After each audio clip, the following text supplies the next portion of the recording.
Hi friends, చిటికలో English నేర్చుకుందాం. This is your English Vijay. ఈరోజు మన టాపిక్ ఏంటంటే రెండు తెలుగు వాక్యాలను మనం ఇంగ్లీష్లోకి ట్రాన్స్లేట్ చేయడం.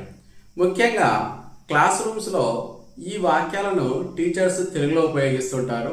వీటిని ఇంగ్లీష్లోకి ట్రాన్స్లేట్ చేయడం చాలా కష్టంగా భావిస్తూ ఉంటారు.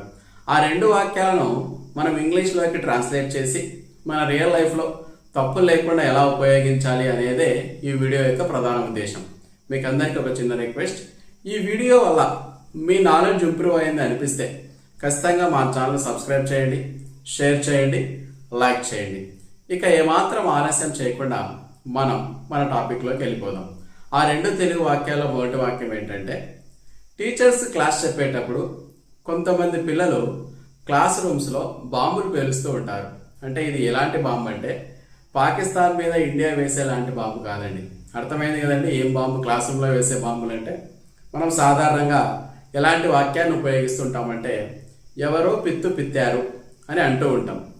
ఈ వాక్యాన్ని మనం ఇంగ్లీష్లోకి ఎలా ట్రాన్స్లేట్ చేయాలి అంటే, పిత్తు అనే పదాన్ని ఇంగ్లీష్లో చెప్పడానికి రెండు వర్డ్స్ ఉన్నాయండి. ఒకటి ఫార్ట్, ఎఫ్ఏఆర్టీ ఫార్ట్ అని పదం ఉపయోగించవచ్చు, లేదా break wind, BREAKWIND break wind. ఈ రెండు పదాల్లో ఏ పదం ఉపయోగించినా కరెక్టే అండి.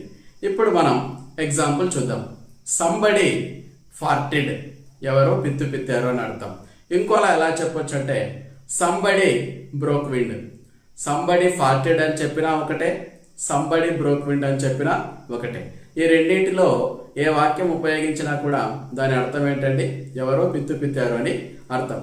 ఈ వాక్యాన్ని చాలామంది ఇంగ్లీష్లో ట్రాన్స్లేట్ చేయడంలో ఇబ్బంది పడుతున్న ఉద్దేశంతో ఈ వాక్యాన్ని నేను సెలెక్ట్ చేసుకోవడము జరిగింది. ఇప్పుడు రెండవ సెంటెన్స్ చూద్దాం. ముఖ్యంగా 8th క్లాస్ అమ్మాయిలు స్కూల్కి దాదాపు 10 days రాకుండా సెలవు పెడుతూ ఉంటారు.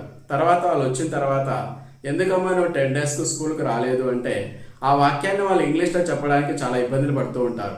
ఏంటండి మనం తెలుగులో ఏమంటుంటామంటే ఆ అమ్మాయి పెద్ద మనిషి అయింది అంటుంటాం. ఈ వాక్యాన్ని ఇంగ్లీష్లో ఎలా చెప్పాలి అంటే the girl entered puberty, the girl hit puberty, the girl reached puberty. ఈ మూడు వాక్యాల్లో ఏది ఉపయోగించినా కరెక్ట్ అండి. The girl entered puberty, the girl hit puberty, the girl reached puberty. ఆ అమ్మాయి పెద్ద మనిషి అయిందని అర్థం. ఓకేనా ఫ్రెండ్స్, మనం మళ్ళీ నెక్స్ట్ వీడియోలో కలుద్దాం. Until then bye bye. Keep smiling, keep learning, keep watching my YouTube channel.